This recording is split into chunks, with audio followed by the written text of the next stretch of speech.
Howdy folks, welcome back to another Bad 66 Chevelle video here.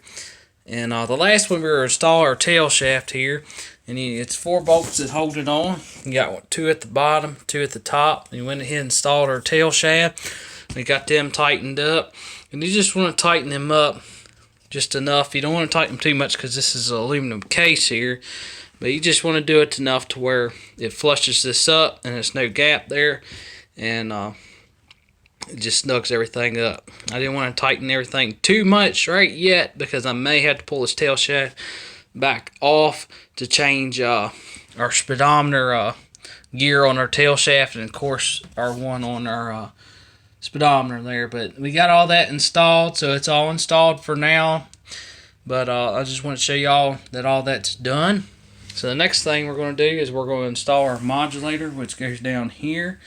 And I already got our new modulator right here. This one is adjustable. It's got a little screw in this end here. We're going to do the same thing. Take some transmission fluid, put around this little O-ring seal here, and then it's going to go right up in there. But before we do that, let's get our, it's a valve that goes in there, and this is, I've had it labeled up in this little plastic Ziploc bag here. So we're going to take that out. I've been checking it and everything, and checked it when I disassembled it. Make sure it's no burrs on any of these ends here. And you want to do the same thing. Just dip it in some transmission fluid, and make sure it gets plenty of fluid on it. And you want to install it. It can only install one way. You can't install it any other way.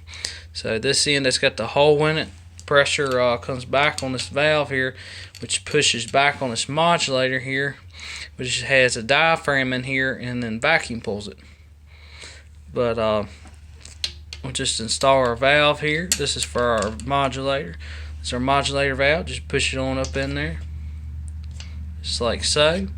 And then we'll take our diaphragm in here and make sure get you a new one. Always replace these. We just push that in. We'll rub a little transmission fluid around that little seal there, just like so.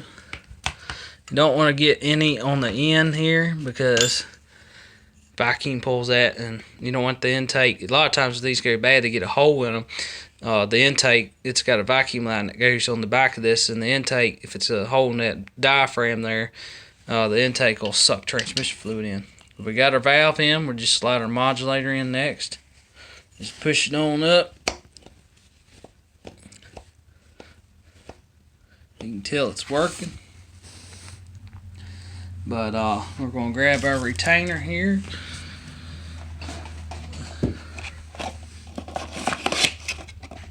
This is our new modulator box. I bought an adjustable one. Usually most of the kits are adjustable. There's our retainer. I had to buy this retainer. This is a good used GM one. I couldn't find one, a reproduction, so I bought this one because it's original, plus it'll fit better. So the way this installs here is it's got a bolt hole up here, and when I bought this transmission I didn't have it, but now we have it.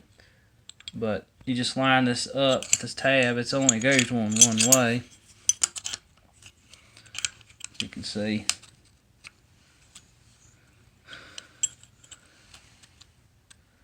So we'll line that up. If you put it the other way, it won't fit quite as good. Actually be spaced out. As you can see down there, it'll be spaced back, so you want to flip it the other way like this, so it'll be closer, and then it'll push this modulator snug against this case. So it just sits on top like that. And then we'll line our bolt hole up. We got our little bolt here. And always make sure these threads are clean, so when you put everything together, everything goes together nice and smooth.